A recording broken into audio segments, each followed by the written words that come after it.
Olá pessoal, bom dia, sejam bem-vindos a mais uma aula de física. Nessa aula nós vamos falar sobre a aceleração, tá? Módulo 5, setor B do nosso caderno, falando sobre movimentos com variação do vetor velocidade, ou seja, um movimento circular, logo vai aparecer a aceleração. À primeira vista aqui, a gente já se depara com o enunciado trazendo a aceleração vetorial e sua definição, tá? O que é a aceleração vetorial? Como vocês podem ver aí, a aceleração vetorial é definida como sendo a mudança do vetor velocidade com relação ao tempo. Vejam que existe um vetorzinho em cima, tanto da aceleração indicada pela letra gama, tá? A letra grega gama, quanto do vetor velocidade. Isso indica que elas são vetores, ou seja, possui intensidade, direção e sentido, tá? Como o vetor velocidade pode ser alterado? Primeiro, nós temos a velocidade vetorial, que ela pode variar em duas modalidades. Na sua intensidade, ou seja, o movimento pode ser acelerado ou retardado, e na sua direção. O movimento pode ser retilíneo e quando você muda a direção da velocidade, ele se torna então um movimento curvilíneo, que esse é o foco do nosso estudo então. Quais são os componentes da aceleração vetorial? A aceleração vetorial ela vai ser dividida em duas componentes, a componente tangencial e a componente centrípeta. A componente tangencial ela é associada apenas aos movimentos, apenas aos corpos em movimento acelerado ou retardado. Nos movimentos uniformes, essa aceleração é nula, tá? Então, para que a aceleração tangencial seja uma aceleração presente no estudo, o movimento tem que ser acelerado ou retardado, isto é, tem que ser um movimento uniformemente variado, tá? Ou melhor, acelerado, desculpa. Não pode ser um movimento uniforme, puro e simples, que a gente viu no início do caderno passado, tá? Do setor B. Bom, essa aceleração ela tem intensidade igual à intensidade da aceleração escalar. A gente pode calcular, por exemplo, ela, se for necessário, usa-se ΔV sobre ΔT, tá? Uma das formas a gente calcular ela ou qualquer fórmula do movimento uniformemente variado que a gente estudou no caderno passado. A direção é sempre tangente à trajetória, isto é, se faz curva, tem que fazer curva, né? Então, você vai ter que ela é sempre tangente à trajetória. Em cada ponto analisado, ela vai tangenciar a trajetória, tá? E o sentido? Bom, se for um movimento acelerado, a favor da velocidade, retardado, contrário à velocidade, coisa que a gente viu no finalzinho do caderno passado também, tá? Mas aquilo, claro, focado em aceleração quando você está trabalhando com movimento uniformemente retilíneo variado. Movimento retilíneo uniformemente variado. E agora, nós temos a segunda componente da aceleração, que é a aceleração centrípeta, indicada pelo A e um Czinho embaixo, tá? Bom, esse tipo de aceleração sempre vai acontecer, apenas vai acontecer nos movimentos curvilíneos. Nesse caso, nos movimentos retilíneos, a aceleração centrípeta é nula. Então, vamos lá. A aceleração centrípeta tem intensidade usando uma dessas duas fórmulas aqui, tá? Vocês podem ver aqui, ou seja, nós vamos inclusive utilizar numa das questões uma dessas duas fórmulas aqui no exemplo. A aceleração centrípeta é a velocidade ao quadrado dividido pelo raio da distância, ou a aceleração centrípeta é a velocidade angular vezes o raio. A velocidade angular é o quanto que um corpo em rotação varia em sua distância com relação ao tempo, tá? O quanto que o ângulo está variando. A direção da aceleração centrípeta é perpendicular ao vetor velocidade, ou seja, sempre perpendicular, ou para fora ou para dentro. Já explicar isso aqui para vocês. Bom, a velocidade angular, ele dá para a gente calcular a fórmula aqui ao lado, tá? Uma coisa interessante, se a gente quiser calcular a velocidade escalar num movimento curvilíneo, por exemplo, a fórmula é ΔS sobre ΔT, porém, como se for uma curva completa, você pode usar 2π vezes o raio dividido pelo tempo, tá? Então é importante frisar isso aí. Como que eu faço para obter o vetor aceleração a partir dos componentes? Bom, vetorialmente você tem que a aceleração vetorial é a soma dos dois vetores, tá? Só isso. Porém, no cálculo básico, a gente vai usar o teorema de Pitágoras. Lembre-se que eu posso transferir esse vetorzinho aqui para cá, ó. E se eu uso o teorema de Pitágoras, eu posso então dizer que a aceleração vetorial, agora são os vetores ao quadrado, é igual à aceleração tangencial ao quadrado mais a aceleração centrípeta ao quadrado. Se eu passo esse expoente para o outro lado na forma de raiz, eu tenho a fórmula para calcular a intensidade do módulo da aceleração vetorial, tá? Mas aqui é o módulo dela e não ela em si, porque para saber ela em si, você precisa da direção e do sentido que é indicado aqui em cima, tá? Então vamos lá. Vamos para o exercício de hoje. Eu vou tirar aqui a apostila e vou mostrar para vocês o exercício no Paint. A primeira questão diz o seguinte: em alguns parques de diversão, há um brinquedo em que uma pessoa se senta em uma cadeira presa por correntes a um sistema que gira com velocidade angular de 0,3 π radiano. A figura direita representa uma pessoa girando nesse brinquedo, apresentando algumas medidas pertinentes. A intensidade da aceleração para que a pessoa está sujeita é adote π igual a 3. Bom, primeira informação do texto que ele traz para a gente ali numérica é a velocidade angular, que é 0,3 π radiano por segundo, tá? Uma das coisas interessantes aqui é que no final ele fala que o π vale 3, ou seja, isso é 0,3 vezes 3, que vai dar 0,9 radiano por segundo, ou seja, você tira o π e deixa só os números convencionais. Como ele pede aceleração, e esse é um movimento circular, e por conta de ser um movimento circular, ele vai ser um movimento acelerado, a gente vai calcular a aceleração bem simples. Ó. A aceleração vai ser igual, a gente vai utilizar a fórmula que eu mostrei na apostila. Velocidade angular, já que ele está aparecendo aqui, ao quadrado vezes o raio.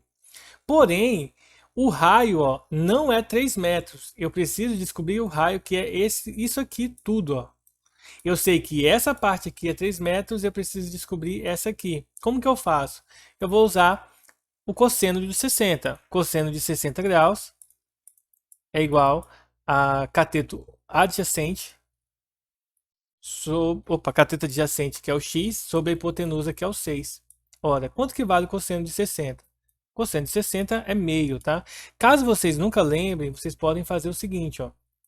30, 45, 60. Deixa eu fazer embaixo aqui para não misturar aqui. Vocês podem sempre fazer assim, ó. Seno, cosseno, 30, 45 e 60, tá? Aí você vem aqui e coloca 1, 2, 3, 3, 2, 1. Todo mundo sobre 2. Passa raiz no 2 e no 3, tá? Ou seja, cosseno de 60 é meio, tá? Aí você vem aqui e substitui. Cosseno de 60 é meio. E aí você tem essa regrinha aqui de 3. Multiplica cruzado, ou seja, 2x é igual a... que é 6. Portanto, o x tem que ser igual a 3 metros, tá? Bom, resolve a questão? Não. Então, aqui eu sei que tem 3 metros e aqui eu sei que tem 3 metros. Ou seja, o total aqui é 6 metros. Portanto, a aceleração é a velocidade angular ao quadrado vezes o raio, que é 6. Não usem o 3, senão você vai errar, tá? 0,9 ao quadrado dá 0,81. E quando eu multiplico por 3, isso aqui vai dar 4,86, tá? Metros por segundo ao quadrado, que é a aceleração. Detalhe, tá, gente? Ó, 0,81 vezes 6. 6 vezes 1, 6. 6 vezes 8, 48. Vai 4. 6 vezes 0, 0. Mais 4. 4. 2 dígitos após a vírgula. 4,86. Letra D. Então é só usar a fórmula, substituir o valor. Porém, nós vamos fazer uma questão agora de interpretação, para a gente encerrar nossa aula de hoje, tá? O que diz essa questão aqui? É uma aula curta, tá, gente? Vocês viram lá que só vai ter um exercício lá na Bienal, no caderno de formação geral. Então vocês podem olhar que só vai ter um exercício, tá bom? Mas ele é extenso. Mas vamos logo aqui, deixa eu explicar para vocês essa próxima questão. Em um espetáculo de patinação no gelo, forma-se em uma fileira de patinadores agarrados uns aos outros. Deixa eu ler de novo que eu acho que eu li tudo errado.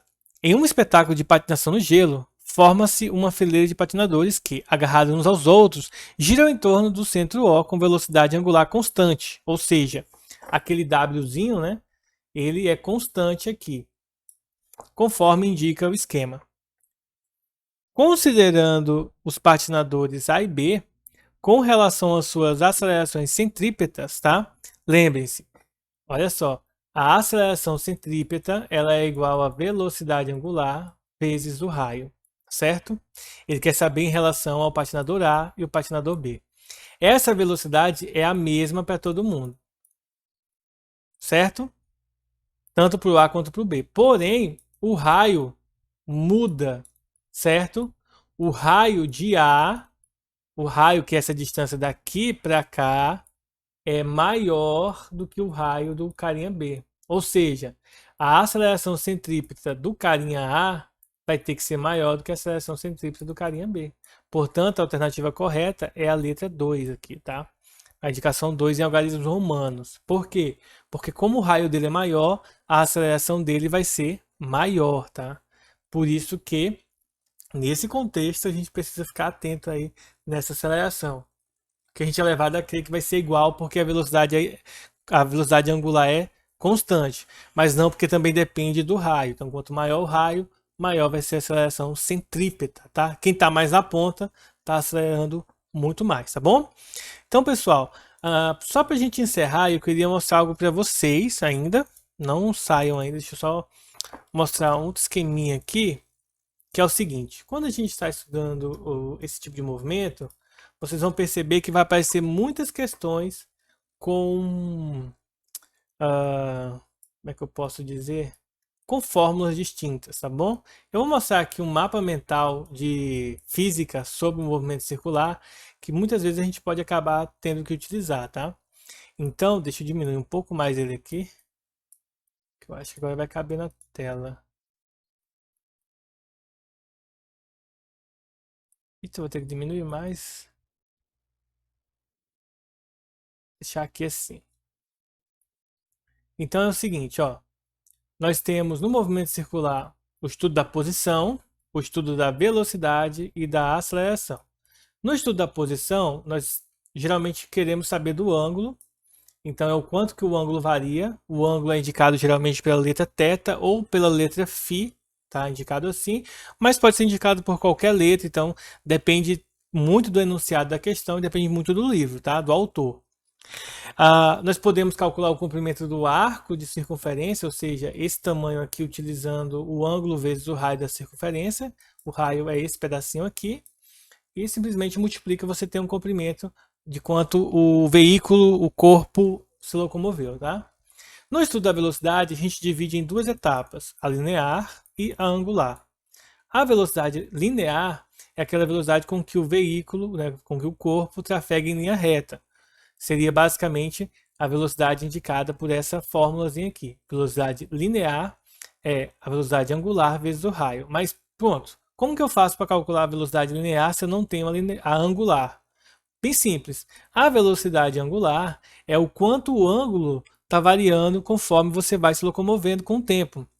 Nesse caso, a velocidade angular é a variação do ângulo com relação ao tempo, porém fica mais simples você fazer 2π sobre o tempo. Esse tempo aqui é um tempo especial, é o período, tá? É um período de tempo para que o objeto, período, dê uma volta completa na circunferência. Mas pode ser substituído aqui pela frequência, tá? São números, gente. Vai aparecer o número na questão, você substitui na fórmula. E dentro do estudo da aceleração, como a gente viu, nós temos a centrípeta e a desses dois aqui e a tangencial que a gente viu lá na apostila, tá certo? Peço a vocês que estudem, que se esforcem, tá bom? Logo mais eu mando outros vídeos que eu preparei para vocês ficarem mais craques nesse conteúdo, tá? Peço a vocês que deixem um like, um comentário para que eu possa fazer chamada e vamos lá. Bom final de semana a todos e até a nossa próxima aula. Falou, pessoal. Fui!